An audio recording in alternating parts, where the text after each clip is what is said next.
Hey peeps, today we are going to do an exercise about maxing the margin for a semiconductor company.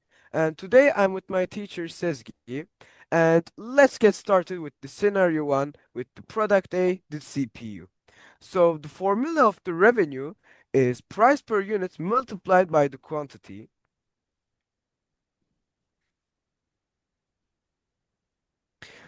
The formula for the cost is cost per unit multiplied by the quantity. And the gross profit is revenue minus cost. As we can see, the gross margin is 50%.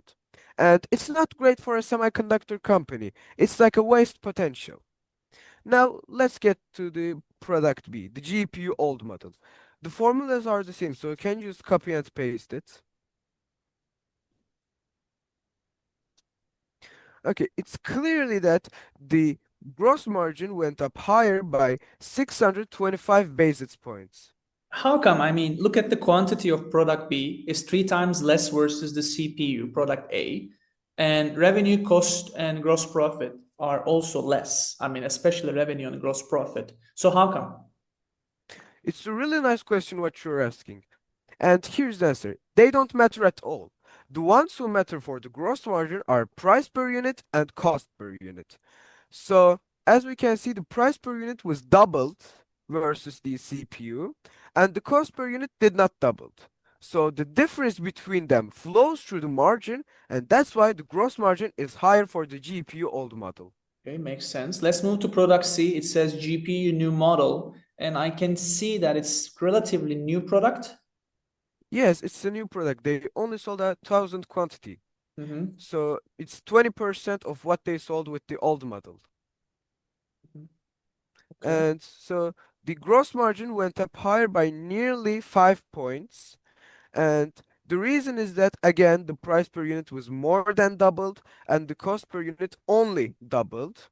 And there's another way to look at it too, is cost to price ratio. And the calculation for that is cost per unit divided by price per unit. So can you write that in the bottom? So you're using this method to cross-validate, right? Yes. And can you write for the product A and the product B too to compare? As we can see, it's descending, so it's a really good thing for the company. Mm-hmm. All right, so that validates it. And let's move to product B, AI accelerator. And what is it Yes. for? Like, is it for the consumer? So, no, first of all, the AI accelerators is made to train the AIs. Mhm. And it's not for consumers like you and me. It's a B2B segment.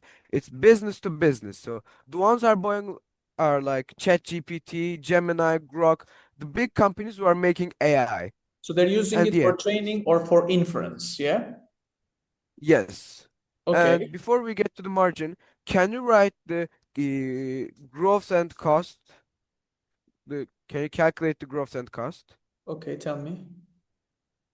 So the formula is the price per unit of the AI accelerators divided by the GPU new models price per unit. Mm-hmm.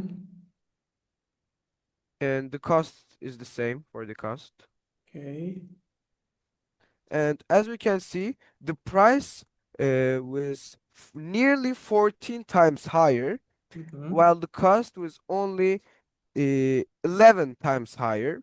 And that's why, again, the margin is higher and the cost to price ratio is lower. Okay, so cost to price ratio is also lower than the product C.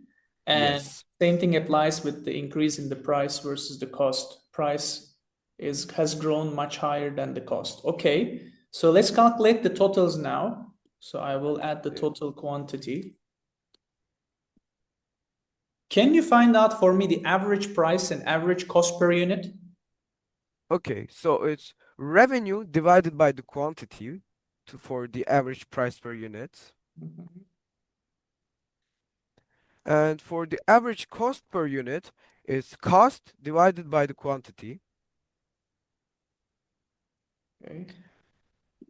And what do you say about the overall margin here for the company? So It's a good thing. It means it's higher than the CPU.